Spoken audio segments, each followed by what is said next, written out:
relasyon ng biyenan at manugang, swerte-swertehan lang daw. Sa Cebu, ang inis ng isang manugang sa kanyang biyenan tila umabot na sa sukdulan. Natural lang daw na ang mga biyenan may hindi pagkakaunawaan sa kanilang mga manugang. Pero sukdulan naman ang nangyari kamakailan sa Carcar City sa Cebu. May gusto ako pala. Kung saan ang isang lalaki sa galit sa kanyang biyenan, buhay niya itong sinilaban. Sakit po, Mami. Naku po yung ginanda niya. Ganun na lang ba katindi ang kanilang alitan? Ang biktima, ang 84 anyos na si Lola Lolita, ina ni Suzette, Mrs. ni Ben. Naglalaba lang daw ang matanda nung biglang dumating ang manugang nitong si Ben at ang kanyang apo na anak ni Ben na si Landon, mga hindi nila tunay na pangalan. Asa si Suzette? Hindi ko alam. Baka umuwi sa Negros. Ang isa sa mga nakasaksi sa pangyayari, si Helen na anak ni Lola Lolita at hipag ni Ben. Pumunta po siya doon sa likod kasi si Mama nandoon naglaba. Nag-usap sila ni Mama. Alam ko na alam nyo kung nasaan ang asawa ko. Si Ben, pilit daw na hinahanap sa kanyang biyanan ang misis nitong si Suzette. Hindi ko nga alam kung nasaan ang asawa mo. At ang pangyayari, ipinarecord pa raw ni Ben sa kanyang anak na si Landon. At ito ang mga aktwal na nakunan ng kamera. Pero agi ka kibang Suzette ma. Wa ko kibaw oy. Pero ka idea ma. Wa ko de sa. Punta ba sa Negros o basta siya? Basik ka na siya sa Negros. Wala. Kaya tulog, dito tubos kong anak. Bahala siya ka sa punta bro.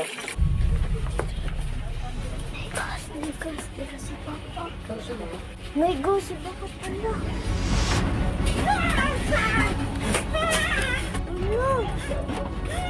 Ano? Pang! Pang! Pang! Ano na?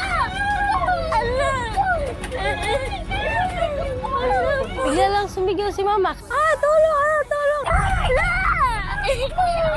Nanang video? Nag-rehab yung ina ko eh. Ano? Pang! Habang ang bayaw niyang si Ben, agad na tumakas kasama ang anak nitong si Landon. Ala! Ala! Nanang video? Abang, pangay! Itong bagay mo? Hamaro.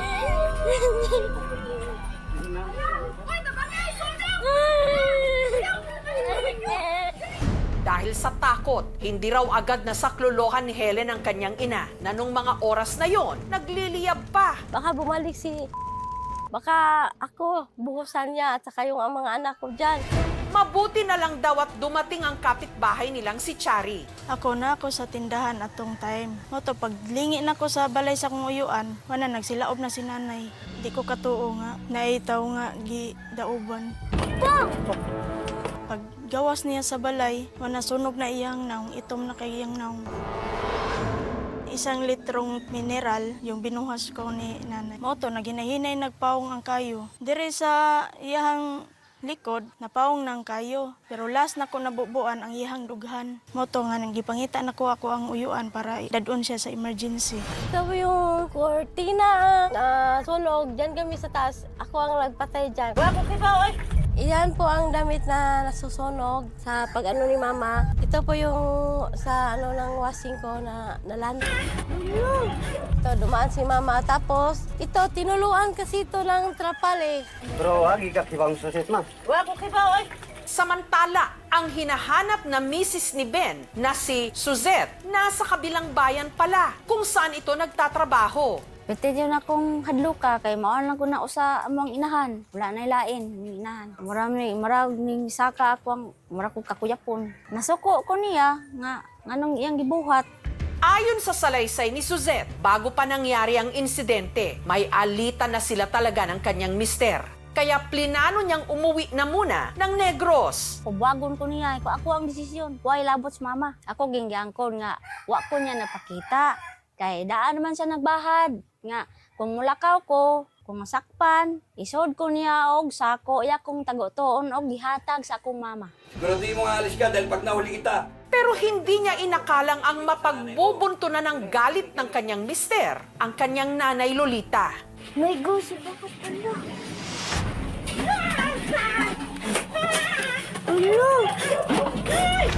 Ang matanda, critical pa rin ang lagay ngayon sa ospital. Hindi pa nakakapagsalita matapos magtamo ng 43% superficial thickness burn sa mukha, ulo, likod, dibdib at tuhod. Pati ang kanyang baga at puso apektado rin daw dahil sa nalanghap nitong gasolina. Severe ang kanyang kondisyon. Ang classification kasi natin for burn injuries ay kung gaano kalawak yung inabot ng burns. Sa kanya ay 43% na total body surface area, meaning 43% na sakop ng kanyang balat ay naapektuhan ng burns. Naiyak po ako kasi bakit ganyan ang ginawa niya sa mama ko. Hindi naman siya ganyan eh.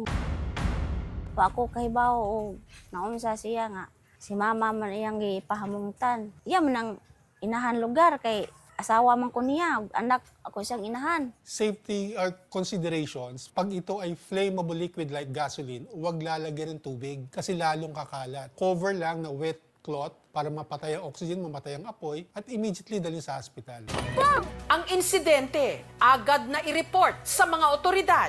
Kaya si Ben, nakalaboso, nakakulong ngayon sa Karkar City Police Station. Ayon sa inisyal na investigasyon ng PNP, sinadya raw talaga ng suspect na sunugin ang matanda. At ang makapagpapatunay daw nito, ang hawak nilang ebidensya ilang sandali bago sinilaban si Lola Lolita. Sinabihan niya daw ito na videohan niyo mo yung lola mo. Nakita po ng bata na kumuha ng isang bote, nangamoy daw po ito ng gas. Tinawag niya yung pinsan niya, pero unfortunately hindi na nila naabutan. Yung naabutan na lang nila is lumiliyab na po yung biktima natin. Nakapanayam ng aming team si Ben at hindi niya itinanggi ang nagawa niyang krimen sa kanyang biyanan.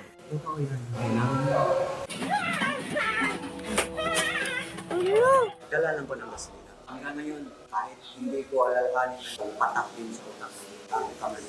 Pero pag nangyari, wala. Talagang wala sa isip. Plano jud niya para ug mawala na si mama guro pananglitan, wala na koy kasakaan. Malalim daw talaga ang galit niya sa kanyang biyanan. Kasi paano niya pumunta doon? Pumunta siya doon. Singwas talaga. Maisip nila, nagtulak-tulakan namin ng salita. Hindi nila maintindihan. Excited ko. Lahat binura nila. Wala akong magawa. Binubugbog kasi niya si Manang palagi. Pag mag-away sila, punta talaga si Manang sa amin. Tapos sabihan ni Mama, huwag ka lang umuwi, susit. Hindi niyo naman siya sinaktan. Matagal na yun. Noon, September, wala.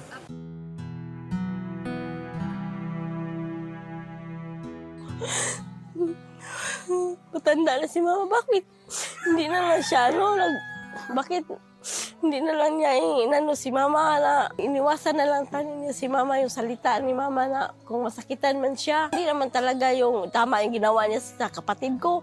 Kasi yung ina, pag binububog yung anak, masaktan din yung ina kasi galing si Manang sa ina niya di ba? Kaya masaktan din si Mama pag binubugbog yung anak niya. May pasa dito. Napilay lang si Manang kasi ginano niya. Dahil sa nangyari, si Ben sasampahan ng kasong frustrated murder. Ito po ay umaabot ng 12 years and up to 20 years. At that time po, hindi po nakainom yung suspect natin. Hindi rin po under ng kung ano-anong gamot. Sane po siya that time. Pero para kay Suzette, ano nga ba ang mananaig? Awa para sa ina? O pagpapatawad sa kanyang mister? Di naloy ko kung mama naloy siya ko niya kay nasispersuhan. Wala man niya hunang naadaan niya. Ug mabuhat to niya. Pero bisag unsaon pa nako galit, tigbabar jud po akong pagka-asawa niya kay siya may aman sa mga anak. Nga isag pasaylo nako, nanumpa nga dili na niya iyang usbon yang gibuhat nako. Wala man siya nag-usab, mao man siya po niyang gihimo nako. Mao na nga si mama na ining kuan sa ako ang pagkuan niya. Hindi ko talaga sabi tawarin kahit mamatay pa siya. Hindi ako patawarin niya. Hindi ko talaga patawarin, ma'am. Samantala, bago pa man umusad ang paglilitis kay Ben, nagulantang ang lahat nung hapon nitong Huwebes. Si Ben isinugod sa ospital. Kahapon, yung suspect po natin nagtangkang magpakamatay gamit ang brush stick. Ran ako kay kanang gibarya naman ganyan, na siya sa prisuhan. Siguro nagkuan siya, kanang nagmahay siya sa iyang gibuhat, maong gibuhat po sa iyang kaugalingon nga. Nung nalaman ito ni Suzette, agad siyang nagpunta sa presinto para alamin ang lagay ng kanyang mister. Parang abot siya. Kaya ko lang siya. Pwede ito mo ako. Pero sa ospital niya ito naabutan. Gihimo sa iyang ni mama siya naluoy siya mas kami dili mi ngayon maluoy niya kay iya man gihimo jud og gituyuan niya si mama sa di may maluoy sa niya kay Na-commit na rin po siya sa BGMP Carcar City. Hindi na po na-cover ng PNP ang process na isasagawa ng BGMP pero hopefully po matuunan po ng pansin yung kanyang kalagayan. Sa mga manugang at mga in-laws, mas maganda na merong open lines of communication. Kung sa tingin natin may mga hindi pagkakaunawaan, mas maganda, step back. May gusto ako pala. Ang batas o hustisya hindi dapat inilalagay sa sarili nating mga kamay. Ano? At anuman ang hindi pagkakaunawaan sa loob ng ating pamilya, bago pa lumalim ang hidwaan, daanin na sa masinsinang usapan. Huwag nang hintaying tuluyan na itong maglagablab.